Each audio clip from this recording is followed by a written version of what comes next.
Hello, my name is Mark Starr, and I'm going to give you a quick overview of Cube Pusher. The Cube Pusher board is laid out on a 5x5 grid,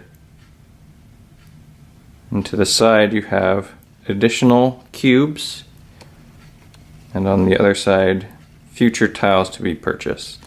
On a player's turn, they take a tile, put a meeple on it if they want, and slide that tile from any edge on the board.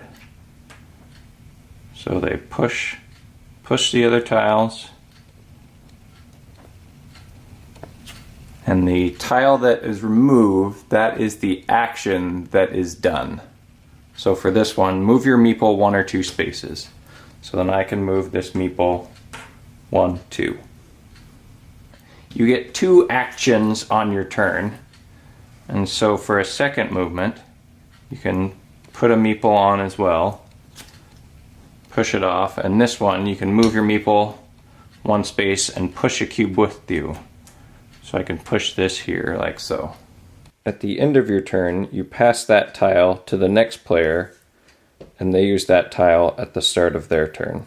In order to obtain cubes, you either slide the tiles over and push it off with your meeple on the tile, or you slide a tile that allows you to push cubes with your meeple and push them off the board with your cubes, so you can then use them to purchase tiles that you then add to your collection.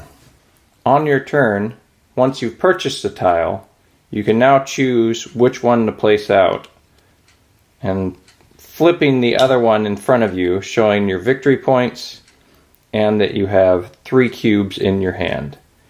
The other tile is then used on the board to slide as normal play. If one or multiple cubes should get pushed off without any meeple on it, they then go to the transition zone. A cube will sit in the transition zone until the end of that player's turn, and then it moves over. This cube is now available for any player. There are 5 different basic tiles. Move your meeple 1, 2 spaces. Move your meeple 1 space and push cubes with you.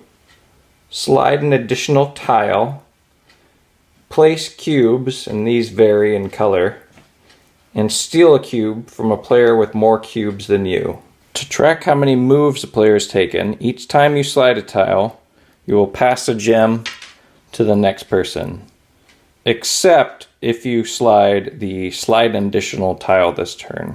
The basic tiles are worth 2 victory points, and the advanced tiles, which you purchase and put into play, are worth 1 victory point.